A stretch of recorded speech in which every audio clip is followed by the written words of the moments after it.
Mauricio, good morning. Last night, Sunday, October 30th, capped a heated electoral campaign between incumbent Jair Bolsonaro and former President Lula da Silva. Lula received more than 60 million votes, the most in Brazilian history, breaking his own record actually from 2006. Yet his victory was a relatively narrow one, just under a 2% margin according to Brazil's electoral authority. In Lula's victory speech, he reiterated a pledge of a government for all Brazilians, but he faces a series of extraordinary challenges, including addressing longstanding socioeconomic inequality, Amazon protection, unemployment, and deep political and ideological divisions. Can you walk us through, Mauricio, what this election means for Brazil, what the path forward might look like, and how this Lula term will compare to when he last led Brazil more than a decade ago? So these are all very good and important questions. So the election of this year was the most divided and polarized in the modern history of Brazil. And it was not just a polarization in terms of individual voters, but also about often the identity of the voter was linked to his region in Brazil, to his religion, to his social class.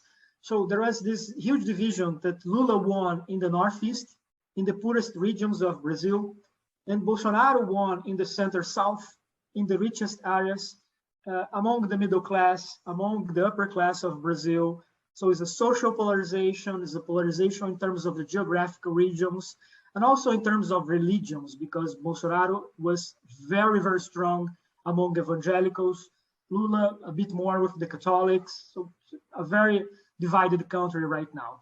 And Lula understands that, and he made a very good victory speech, recognizing the problem and saying that he wants to be the president of all Brazilians, that he understands that people are very angry and very disappointed with politics and so on. So beautiful words, very good. But now we have the challenge ahead.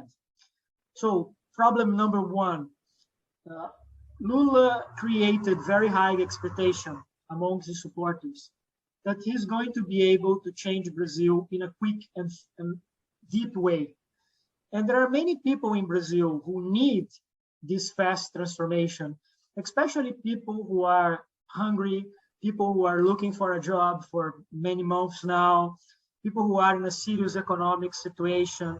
So they need a quick response from the government. But at the same time, the Brazilian state is going through a fiscal crisis. There is a very big discussion about the spending cap and how much money Lula could actually spend next year without creating economic problems such as inflation. And Lula will have to negotiate with a very conservative Congress, especially in the Senate. So lots of problems, lots of challenges, although of course Lula is a veteran politician and he did similar things when he was president in the first time, in the 2000s. But it's a different world now. When Lula was president for the first time, China was growing 10% a year.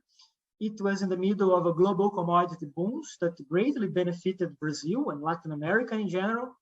And now we have a world that's facing a pandemic, the war in Ukraine, the risk of a global recession next year, and China is growing 3% in a much slower growth rate.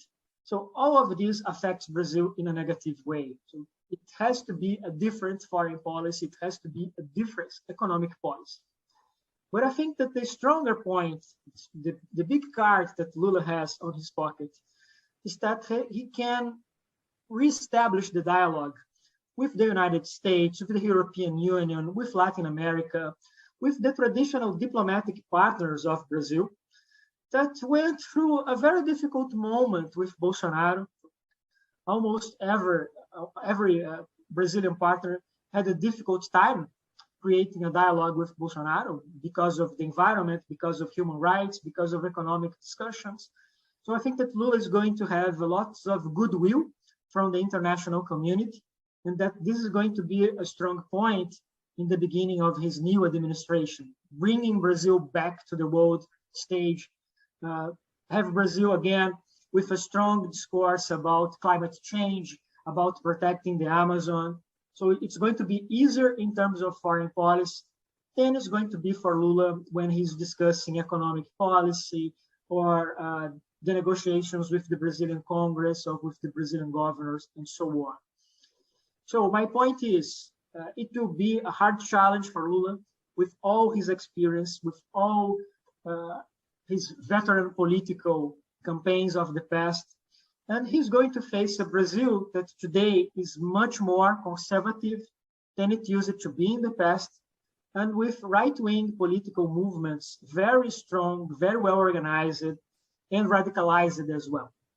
And they are going to create problems for Lula since day one of his new administration. And it's also important to notice that there is a 2-month gap between the election and between the inauguration of Lula on January the 1st. And I think it's very important to pay attention to what will happen in Brazil in the next months to ensure that the Constitution will be respected and that the president-elect will begin his new term in office.